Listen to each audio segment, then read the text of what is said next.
अपना ध्यान रखना। जी पिताश्री, मैं अपना और अपने भाइयों का ध्यान रखूंगा।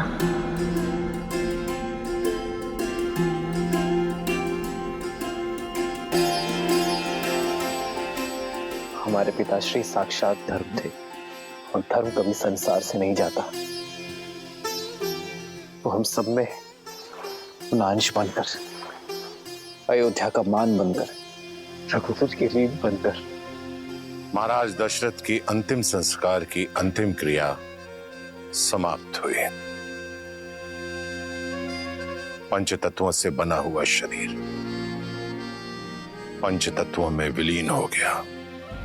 जीवन का यही परम सत्य है और इसे स्वीकार करो पुत्र, और अपने पिता के सपनों को और उनकी मर्यादाओं को साकार करो।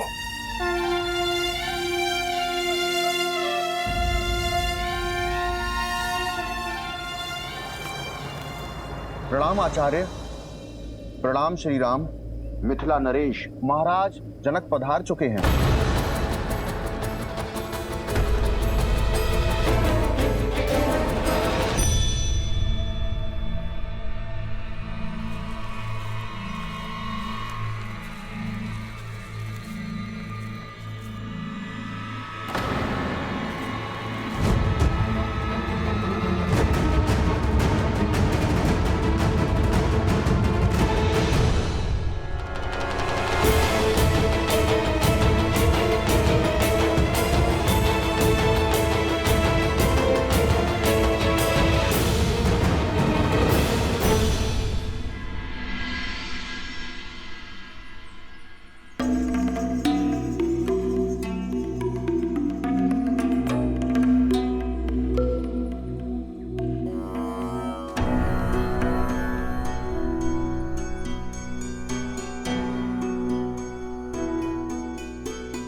महाराज दशरथ के ध्यान से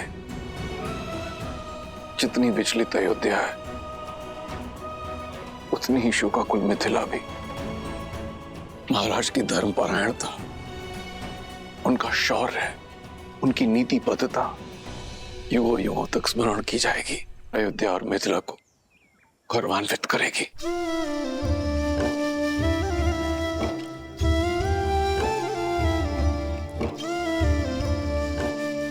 जिस पुत्री को इतने लाड प्यार से पाला, उस पुत्री को इस वनवासी रूप में देख आंखें भी भर आई और मन भी। मैं तुम्हारे लिए तुम्हारी माता का संदेश लाया हूं। वो चाहती हैं कि तुम अयोध्या लौट जाओ।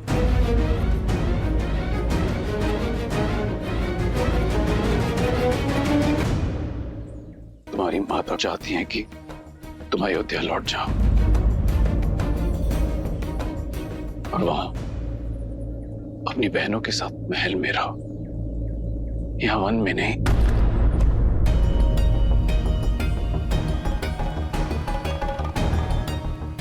जैसे राम के साथ लक्ष्मण है, वैसे ही अपनी बहनों के साथ सीता।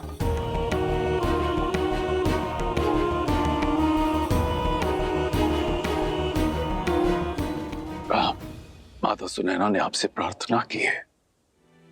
महाराज जनक, मेरे साथ वन का कष्ट भोगना सीता की अपनी इच्छा थी और मैं उस इच्छा का सम्मान करता हूं। किंतु आज यदि सीता अयोध्या लौटना चाहे तो मैं उस इच्छा का भी उतना ही मान रखूंगा।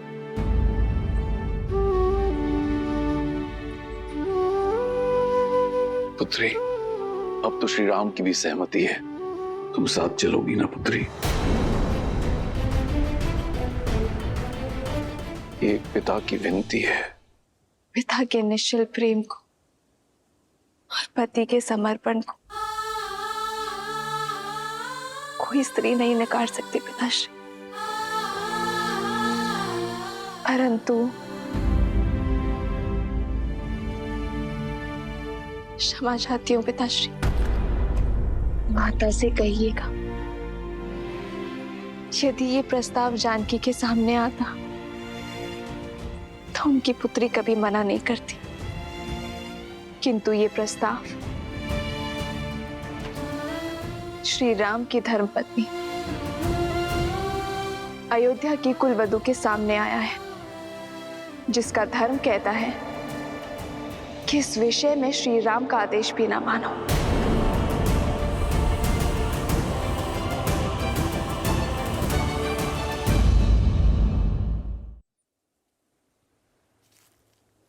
पिताश्री, माता से कहिएगा कि अग्नि साक्षी बने हैं हम, और ये बंधन इस संसार के किसी भी कष्ट से नहीं कटेगा।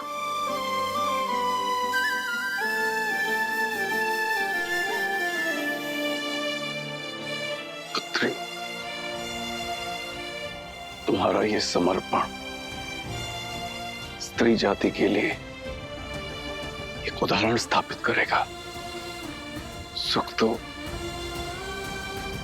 साथ मिलकर सभी भोगते हैं, किंतु जो साथ मिलकर कष्टों में आनंद ढूंढे वही सच्चे दंपति हैं।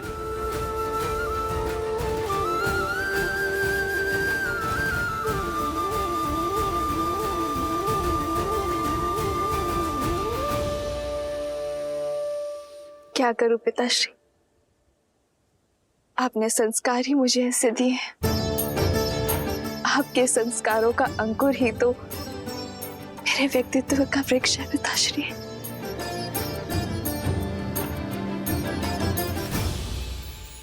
और अयोध्या में जो विष की फसल लहरा रही है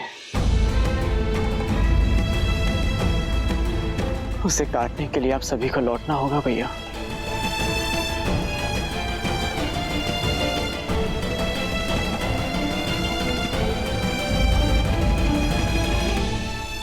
अयोध्या में जो विष की फसल लहरा रही है उसे काटने के लिए आप सभी को लौटना होगा भैया। मेरे श्री राम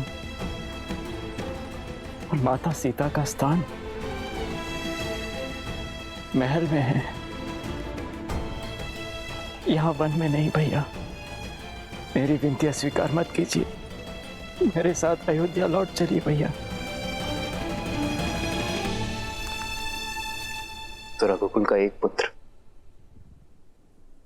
दूसरे पुत्र से कह रहा है कि वो रघुकुल की मर्यादा का त्याग कर दे, पिताश्री के वचनों का उल्लंघन कर दे। क्या ये उचित है भरत? आपका यहाँ वन में कष्ट भोगना उससे अधिक अनुचित इस संसार में और कुछ नहीं होगा भैया। आप चाहे कितना ही प्रयास क्यों ना कर ले, किंतु मैं आपके बिना नहीं जाऊंगा।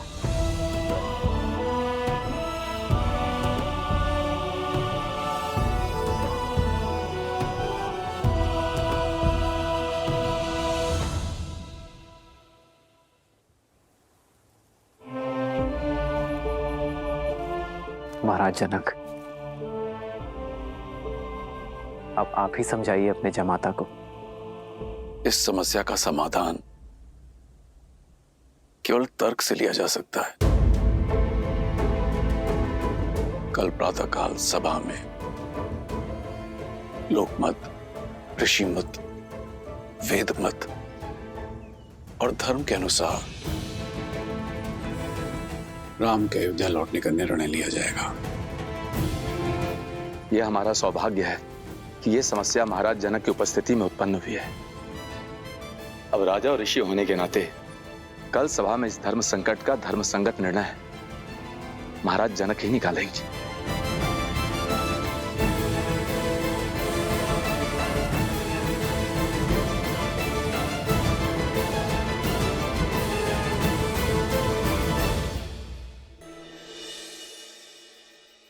वचन दीजिए मुझे मां, वचन दीजिए मुझे कि कल सभा में आप मेरा पक्ष लेंगी राम भैया को अयोध्या वापस चलने के लिए कहेंगी।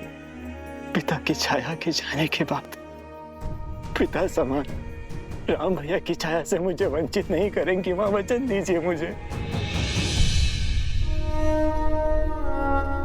मुझसे अधिक राम को तुम जानते हो, फिर भी हट कर रहे हो, भूल रहे हो कि मेरी हर बात की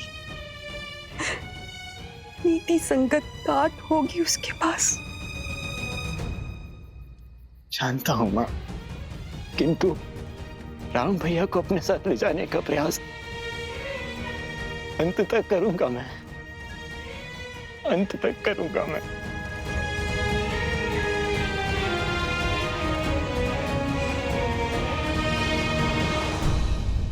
भरत भैया का आपके प्रति प्रेम और समर्पण देखकर मैं गदगद हो गई यार। भरत का समर्पण इतना पवित्र है,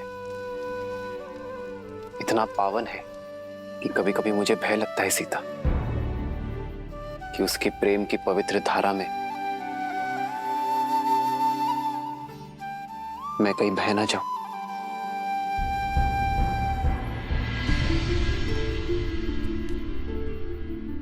गुरुदेव,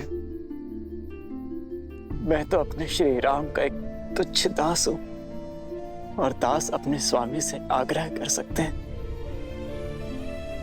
उन्हें आदेश नहीं देते, किंतु आप गुरु हैं उनके, वो आपके आदेश को नहीं टाल सकते। गुरुदेव, इस भिक्षुक की झोली भर दीजिए। आप ही है जो मेरे राम भैया को मेरे साथ चलने के लिए कह सकते हैं, अयोध्या का गौरव लौटा सकते हैं। उनके बिना मेरे जीवन का अर्थ ही समाप्त हो जाएगा। यदि भैया मेरे साथ नहीं आए तो किस मुख से लौटूंगा मैं अयोध्या, किस मुख से लौटूंगा? तुम धन्य हो भरत, तुम धन्य हो। जिस प्रकार भक्त की निश्चल भक्ति के वश में आकर भगवान सृष्टि के नियम तोड़ देते हैं और विधि के विधान को बदल देते हैं, उसी प्रकार मैं भी कामना करूंगा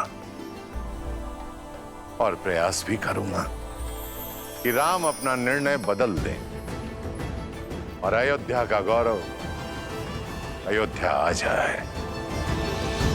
देवी, कल चित्रकूट में होने वाली सभा किसी एक समस्या के निवारण हेतु नहीं होगी, अपितु युगों युगों तक न्याय, धर्म, नीति, मर्यादा, प्रेम और त्याग को परिभाषित करेगी, संसार को संबंधों की गरिमा सिखाएगी।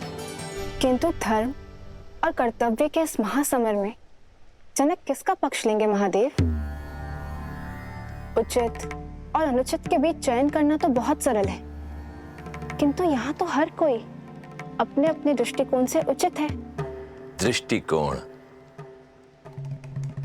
दृष्टिकोण ही इस कथा को महागाथा बनाएगा देवी। अब तक संसार ने केवल यही देखा कि अपनों से ही पद, प्रतिष्ठा और सिंहासन के लिए लड़ते आए हैं, परंतु मानव इतिहास में ऐसा पहली बार होगा जब हर कोई राज सिंहासन त्यागने के लिए सज्ज होगा,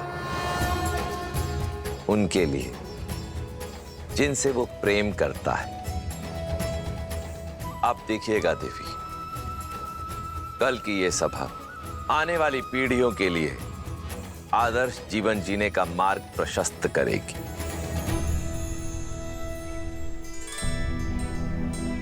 भैया, मैं और अयोध्या की संपूर्ण प्रजा गुरु वशिष्ठ और ऋषि जबाली के साथ आपसे पुनः अयोध्या लौटने की विनती करने आए हैं। अयोध्या पर कृपा करें भैया, हम सब पर कृपा करें। ये वनवासी का जीवन अब छोड़ दीजिए। माता सीता और मेरे प्रिय लक्ष्मण के साथ घर आ जाइए। अयोध्या का राजभार संभालिए भैया। जिनका तर्पण हमने कल किया है वो केवल हमारे पिताश्री नहीं है भरत, साक्षात धर्म है। और उनके पश्चात उनके धर्म का उत्तरदायित्व हम पर भी है। जो वचन उनके जीवित रहते निभाया वो उनके मरणोपरांत कैसे तोड़ दूं भरत?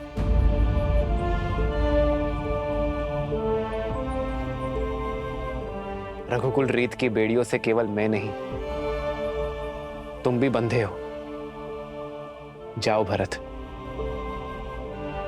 अयोध्या का राज सिंहासन तुम्हारी प्रतीक्षा कर रहा है। भैया प्रतीक्षा तो केवल आपकी है उस सिंहासन को, मैं तो केवल परीक्षा दे रहा हूं। जिस गर्भ से जन्म लिया उस पर आरोप लगाना पाप है, किंतु जो महारानी कैकेयी ने किया वो महापाप है। और उनके अपराध का दंड हम सब क्यों भोगे? हम सब क्यों अपने राजा राम की छत्र छाया से वंचित रहे? उचित कह रहे हैं कुमार भरत। दंड तो महारानी कैकेयी को मिलना चाहिए।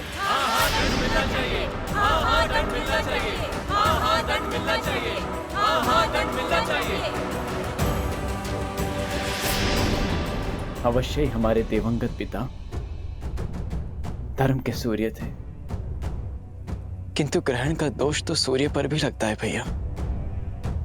और उस ग्रहण को मिटाने आपको स्वयं सूर्य बनकर अयोध्या आना होगा भैया। मैं संपूर्ण तैयारी के साथ आया हूं। गुरु वशिष्ठ आपका राज्यारोहण करने के लिए सज्ज हैं और हम सबके नेत्र बस आपके निर्णय पर टिके हैं।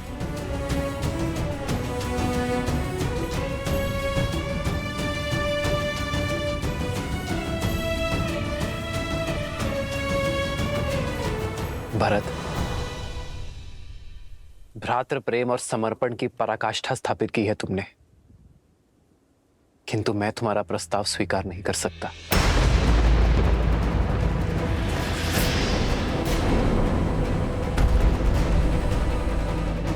एक वचन मैं निभा रहा हूं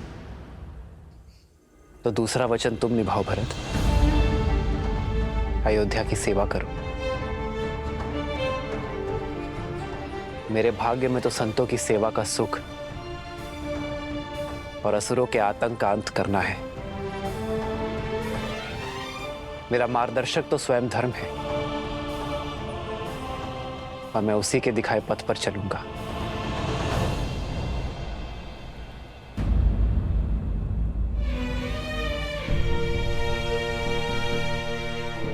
तुम्हारी माता होने के नाते,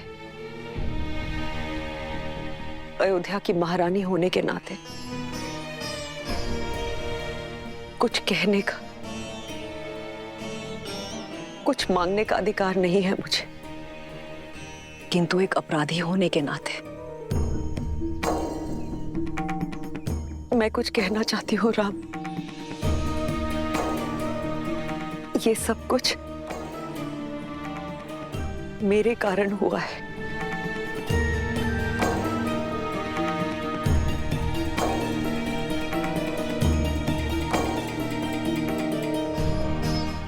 तुम्हारे पिताश्री से वचन मांगने वाली मैं थी। आज तुम तीनों वन में हो मेरे कारण।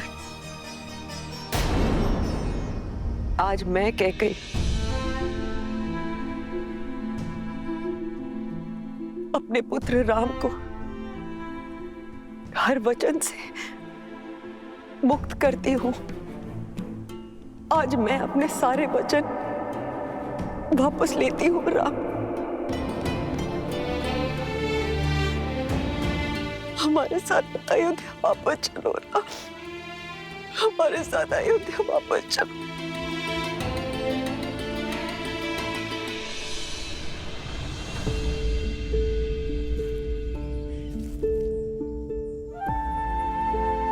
बहुत देर हो चुकी है मां। वचन वापस लेंगे किससे? उन पिताश्री से जो अब रहे ही नहीं। ये अधिकार भी केवल उन्हीं के पास था मां। मेरे अधिकार में तो केवल उनकी इच्छा का पालन करना है। आप ही बताइए मां, अयोध्या लौटकर मैं रघुकुल की रीत को धूमिल कैसे कर सकता हूं? किस राजा के वचन की बात कर रहे हो तुम राम?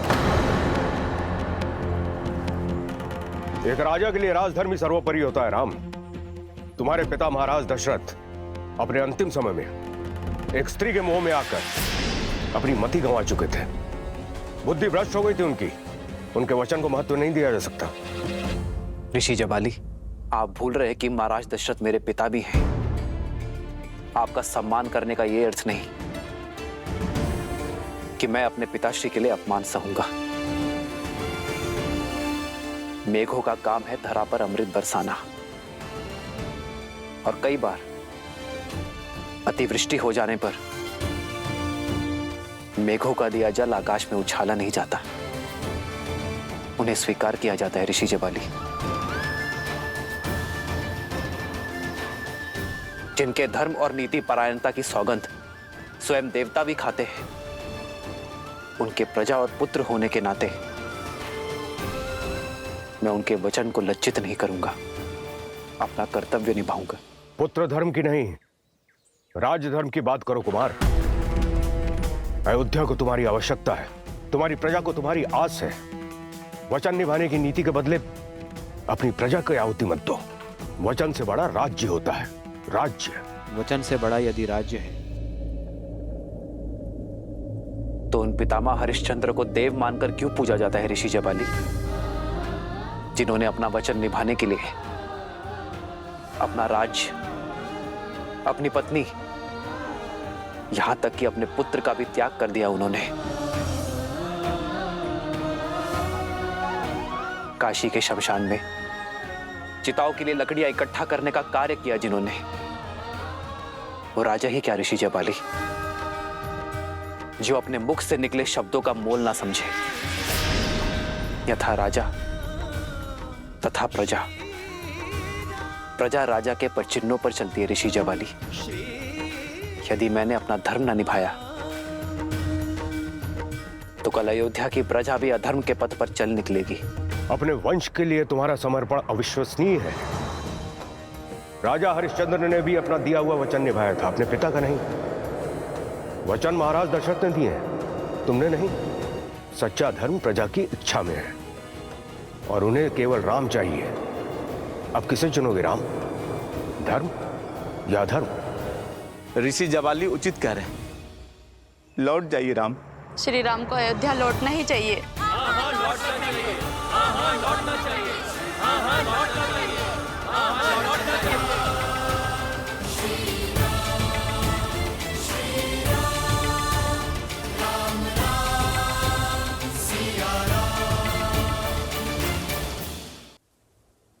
ऋषि जबाली, संतान तो आत्मज होती है, अर्थात अपने पिता की आत्मा का अंश होता है उसमें। यदि मैंने अपने पिता के वचन ना निभाए तो दोषी केवल पिताश्री की आत्मा ही नहीं, मेरी भी आत्मा होगी। विद्या आरंभ करते समय मनुष्य जब जनेऊ धारण करता है तब 3 धागों में पितृ ऋण का भी एक धागा होता है।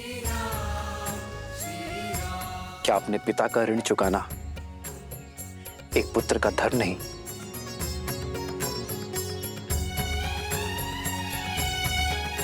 उत्तर दीजिए ऋषि जबाली। राजा प्रजा का सेवक होता है राम, और तुम्हारा धन प्रजा की ओर है। यदि मेरी बात पर विश्वास नहीं है तो पूछो यहां पर उपस्थित हर एक अयोध्यावासियों से। कहिए, क्या मत है आप लोगों का? राम को क्या चुनना चाहिए, सिंहासन या फिर वनवास? सिंहासन। सिंहासन, सिंहासन, सिंहासन, सिंहासन, सिंहासन, सिंहासन। सिंहासन स्वीकार किया है ना मैंने, पुत्र धर्म का सिंहासन, ऋषियों के उद्धार का सिंहासन, मर्यादा का सिंहासन। अब प्रजा अपना धर्म निभाए, क्योंकि धर्म की बेड़ियों से कोई स्वतंत्र नहीं होता। जिस प्रकार एक राजा का धर्म होता है अपनी प्रजा की रक्षा करना, उसी प्रकार प्रजा का धर्म होता है अपनी राजा के आज्ञा का पालन करना, उनका सम्मान करना। ये मेरे पिताश्री के वचन थे कि मेरा भाई भरत अयोध्या का राजा बने, अयोध्या का राजपाट संभाले। और रही बात अयोध्या का सर्वश्रेष्ठ राजा बनने की,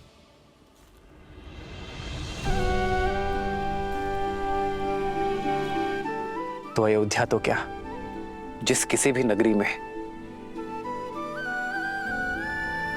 मेरे भरत जैसी पुण्यात्मा का राज होगा, वो स्थान स्वर्ग बन जाएगा। गुरु वशिष्ठ ने हम चारों को एक समान शिक्षा दी है ऋषि जवाली। हम चारों ही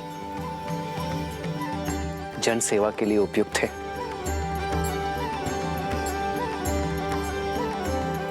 ऋषि जवाली, मैं आपसे और मेरी प्रिय अयोध्या की प्रजा से पूछता हूं, क्या आप में से किसी को भी मेरे भरत के नेतृत्व, उसके राज कौशल पर संदेह है?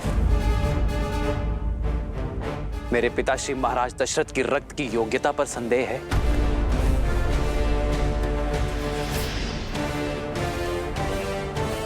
यदि आप में से कोई भी मुझे मेरे भरत की एक त्रुटि, एक दोष, एक अवगुण बता दे जिस कारण उसे अयोध्यापति नहीं बनना चाहिए, तो मैं इसी क्षण अयोध्या का राज सिंहासन संभालने के लिए सज्ज हूं।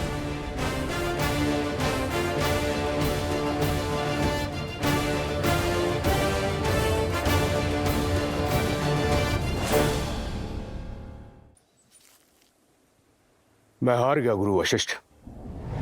सारे जगत पर प्रश्न उठाकर निरुत्तर कर देने वाले जवाली के पास अब कोई तर्क नहीं बचा है जो राम की बात काट सके। अब आप ही समझाइए इन्हें कि ये अपनी हट छोड़कर अपना राज्य संभालें।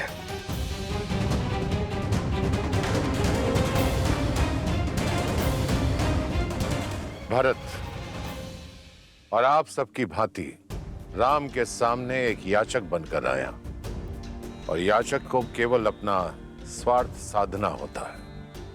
उसके लिए उचित अनुचित, धर्म अधर्म, न्याय अन्याय की रेखा धूमिल हो जाती है। इस पल मैं भी यह निर्णय करने में असमर्थ हूं। हम बहुत भाग्यशाली हैं कि हमारे बीच ज्ञानी प्रज्ञा उपस्थित है। मिथिला नरेश जनक, अब धर्म की लाज आपके हाथों में है। बताइए राजा जनक, क्या निर्णय है आपका?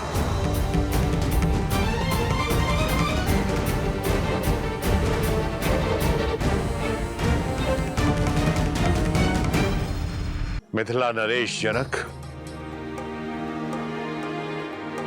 अब धर्म की लाज आपके हाथों में है। आप जो भी निर्णय लेंगे हम सभी को बाध्य है।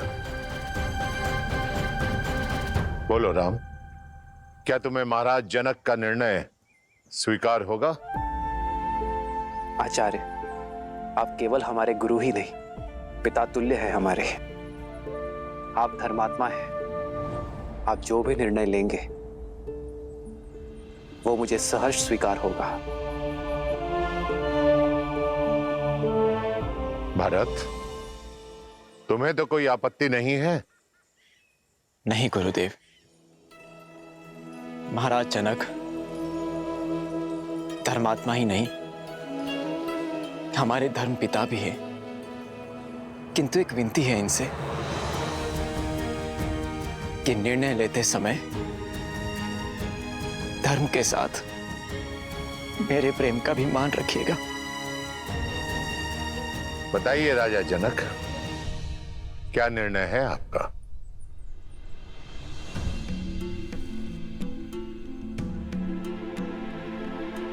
कोई भी निर्णय लेने से पहले मैं अपने सौभाग्य को धन्यवाद देता हूं कि मुझे इस धर्म सभा में उपस्थित होने का अवसर मिला। एक और राम है जो धर्म और मर्यादा के प्रतीक है, तो दूसरी ओर भरत जो प्रेम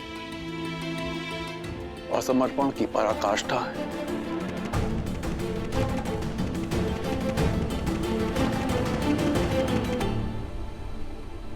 हे महादेव, ये निर्णय कठिन है। मुझे सद्बुद्धि देना, प्रेरणा देना, ताकि मैं उचित निर्णय ले सकूं। हर हर महादेव।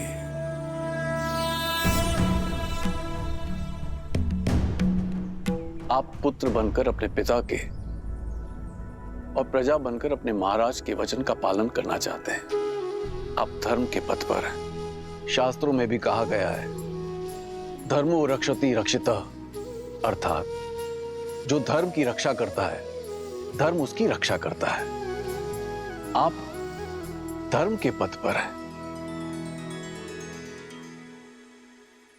और भरत,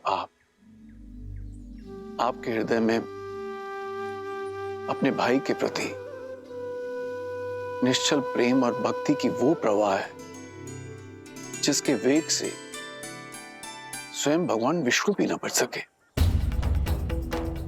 जिन्होंने अपने भक्त प्रहलाद को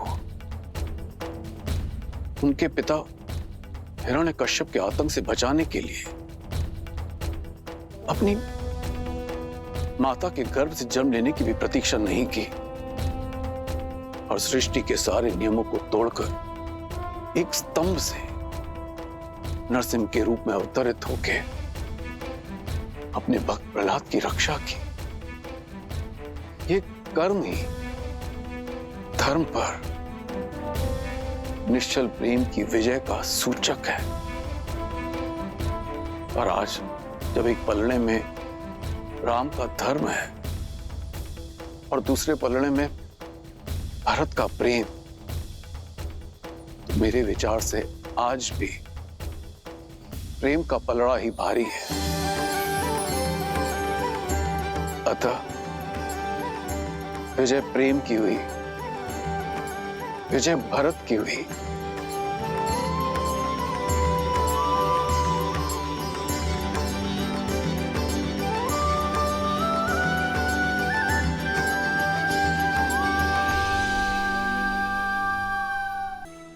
इसका अर्थ है कि मैं अपने भैया को अयोध्या ले जा सकता हूं,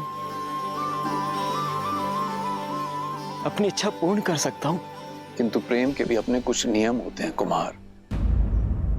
प्रेम में पहले उनके विषय में सोचा जाता है जिनसे हम प्रेम करते हैं। प्रेम में स्वार्थ नहीं, समर्पण का सहारा लिया जाता है, ना कि अपनी इच्छा पूर्ति का।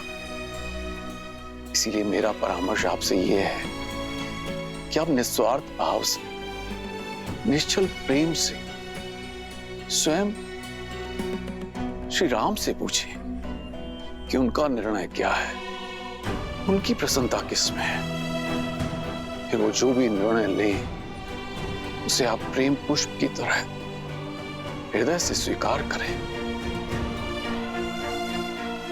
यही मेरा परामर्श है और यही मेरा निर्णय भी। महाराजा जनक, आपका कोटि कोटि धन्यवाद। निश्चल और निस्वार्थ के प्रेम की परिभाषा आज समझ आई मुझे, और इसके लिए भरत आपका सदैव आभारी रहेगा।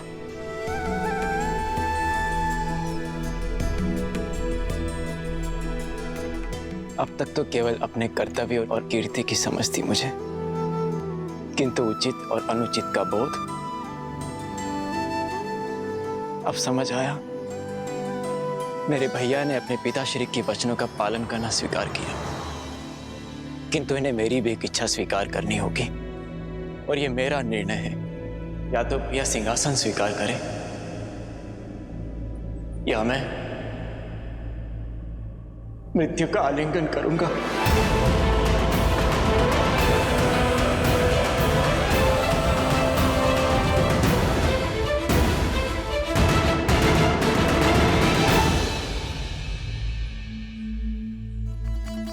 तुम्हारे प्रेम के वेग ने मुझे भी बहा दिया है भरत।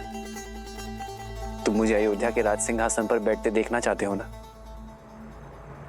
तो वही सही। तुम्हारी प्रसन्नता के लिए मुझे वो भी स्वीकार है। सच भैया? हाँ भरत, किंतु पिताश्री के वचन को झुठलाने का साहस मुझ में अब भी नहीं है। मुझे 14 वर्ष का वनवास काट कर आने दो भरत। उसके बाद मैं तुमसे अयोध्या का राज सिंहासन स्वीकार कर लूंगा। तब तक अयोध्या का भार तुम्हारा हुआ मेरे भाई। आप महान है भैया, आप महान है। आपने अपने धर्म और मेरे प्रेम दोनों का मान रख लिया। कदाचित मेरे लिए इन पापों का यही दंड है कि 14 वर्षों तक आपके वियोग की असहनीय पीड़ा को मुझे सहना होगा भैया।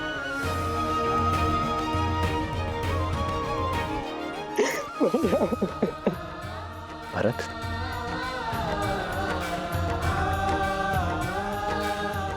क्या हृदय भी कभी शरीर से भिन्न होता है भरत?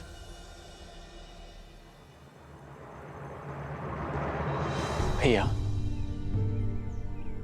आप जो कह रहे हैं वो सब स्वीकार है मुझे, परंतु यदि मैं आपसे कुछ मांगूं तो क्या आप दोगे?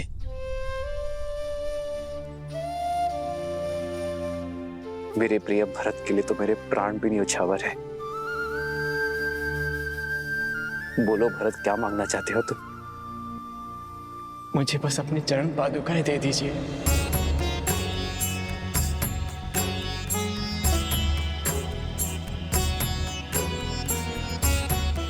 अयोध्या का राज्य भार बहुत बड़ा है भैया, और जिस सिंहासन पर मेरे भैया राम का अधिकार हो, उस सिंहासन पर बैठने का मैं दुस्साहस नहीं कर सकता। अयोध्या और अयोध्या का राज सिंहासन आपकी प्रतीक्षा करेंगे। प्रतीक्षा के इन क्षणों में आपके चरण पादुका को राज सिंहासन पर रख अपना कर्तव्य निभाऊंगा।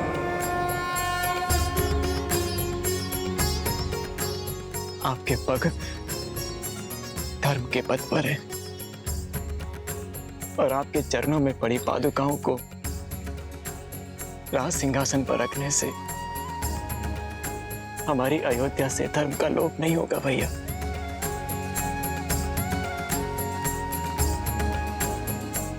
भरत, तुम्हारा ये भ्रातृ प्रेम अमर रहेगा। तुम्हारा नाम केवल लेने से सबके पाप दूर हो जाएंगे। उनके मन से द्वेष, ईर्ष्या और लोभ की भावना हमेशा हमेशा के लिए समाप्त हो जाएगी।